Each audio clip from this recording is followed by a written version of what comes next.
This is the Good Neighbor Podcast, the place where local businesses and neighbors come together. Here's your host, Cabo Jim Schaller. Welcome, good neighbors, to episode number 171 of the Good Neighbor Podcast Estero. Today we have good neighbor Chase Henderson from Economic Recovery Center. Chase, welcome. Thank you for having me, Mr. Schaller. How are you doing today? I am doing awesome. Pleasure to meet you, and I'm looking forward to learn a little bit more about what you do. So let's jump right in, and why don't you share a little bit about what you do? Sure thing. Like I said, thank you for having me on. I am Chase Henderson, the president, co-founder of Economic Recovery Center. And Economic Recovery Center, we specialize in helping businesses navigate through the complexities of financial programs following natural disasters. So we work very closely with business owners to help them secure necessary resources and funds and support so that they can ultimately rebuild and recover effectively after declared disasters. Absolutely. That's, and especially down here in Southwest Florida, what's happened recently is very, very important. Absolutely. So how did you get involved in this industry?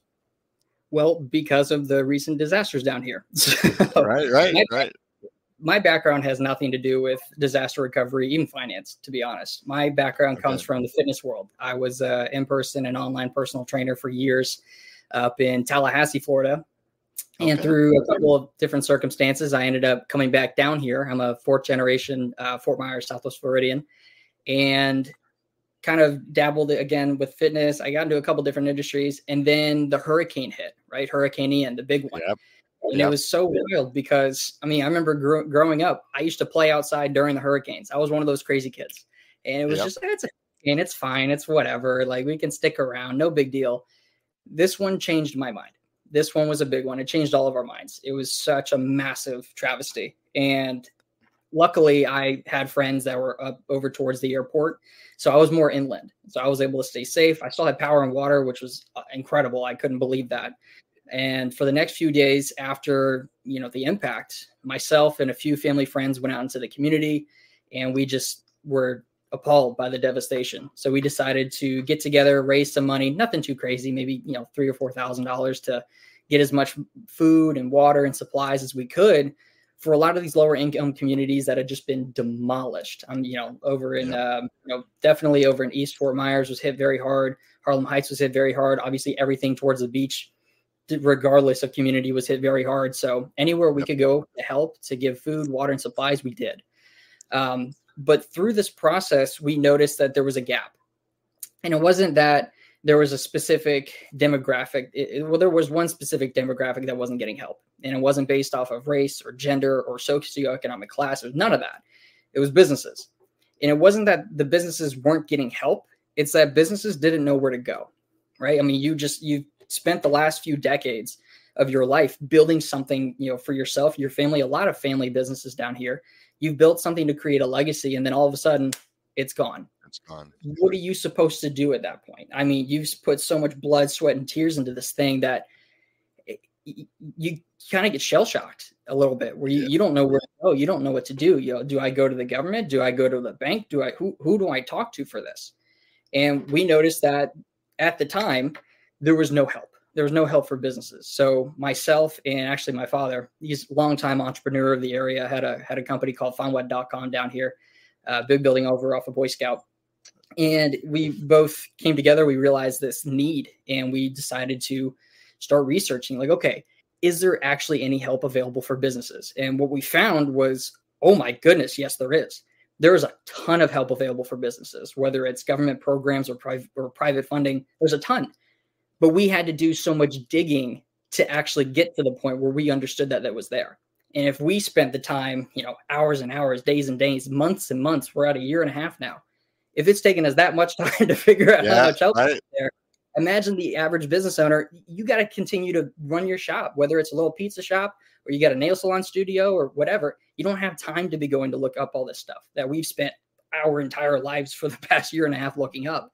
So that's where we come in, right? Economic Recovery Center, we've done a lot of the work on the back end of researching what is available, what is out there. And for the things that are out there for your business to be able to help get back on their feet, how do you go about navigating these programs? Because a lot of them are insanely complex. Not that it takes a rocket scientist to ultimately figure it out at the end of the day, but I hope you like reading hundreds of pages. So it's just it's just sifting through all that information and deciding where you got to go. A lot of people don't know that, and that's the thing. What was the biggest, I'm going to say, challenge in doing that for yourself? I mean, it's challenging for everybody, but somebody who's specifically looking into it, what was your biggest challenge in? Biggest challenge is, I think with anything, when you start off in a new industry, you don't know the lingo, you don't know the terminology, you don't know how it all works. So at least for me, it was a lot of learning how these industries work. How does disaster recovery work? What does resilience look like? What's the difference between these two words, recovery and resilience? Are they the same word or are they different? I mean, so there's a lot of confusion when it comes to the terminology and how things are portrayed within these industries that, a lot of business owners may be very confused by. So the biggest challenge is really just learning as much as you can about how these industries work and where you can fit yourself in so you can actually get the help that you need. That's really the biggest challenge for anybody.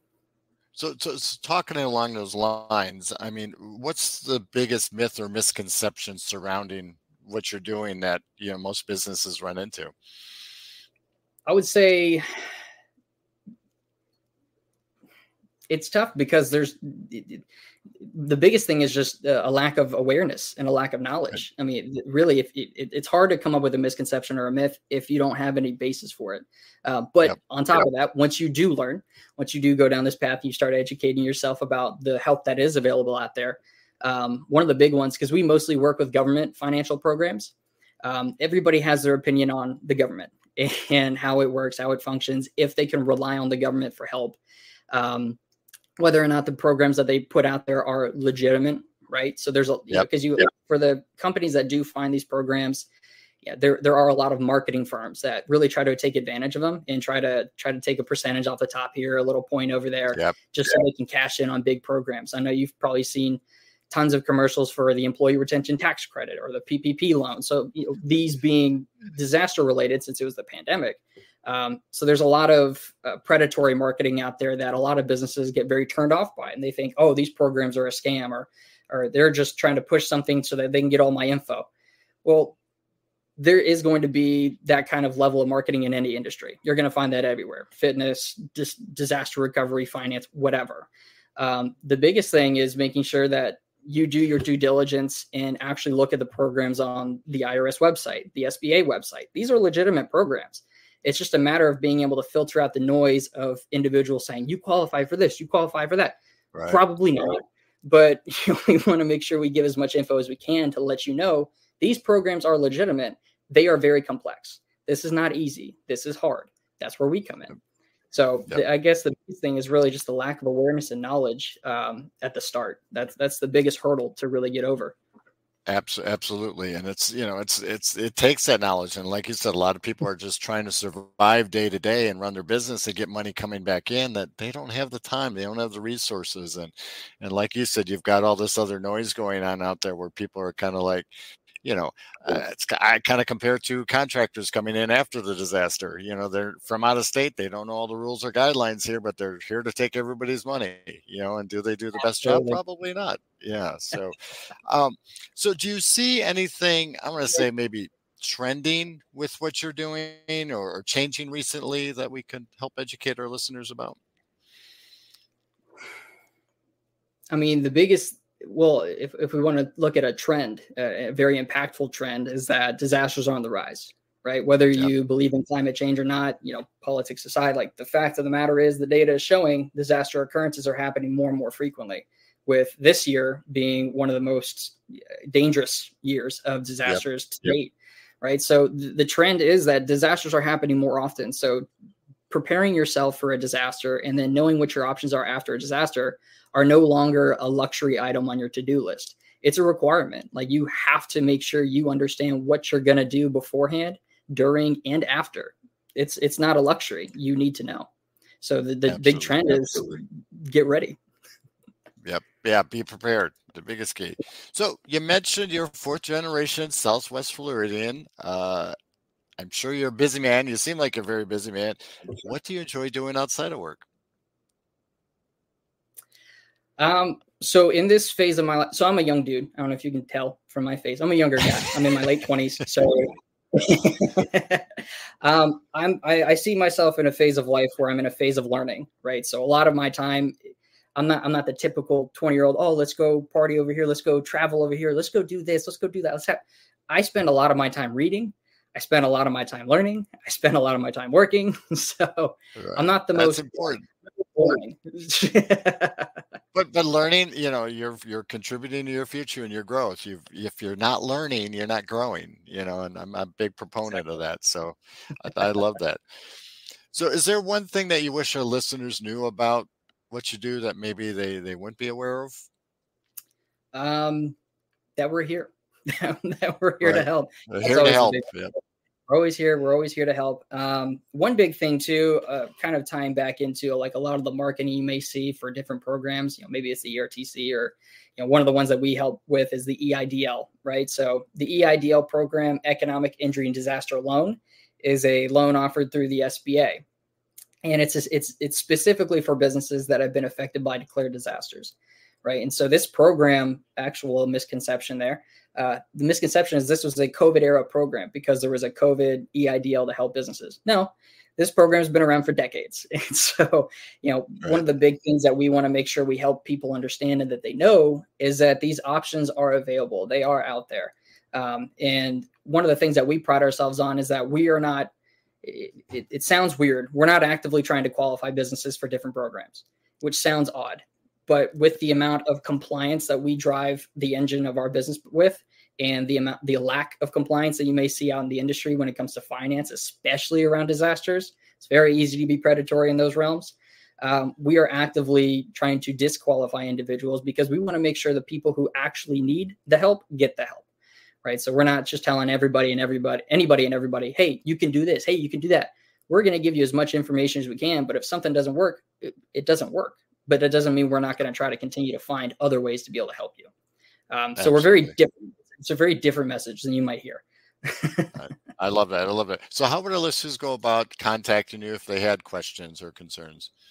Sure. So you can visit us at our website, www.economicrecoverycenter.com. It's a mouthful, so I'll say it again. www.economicrecoverycenter.com. You can go there. You can visit our LinkedIn page. We have a LinkedIn page. And you can also call us at 385-376-2372. That's 385-376-2372. Perfect. Chase, it's been a pleasure getting to know you. Any last words for our listeners?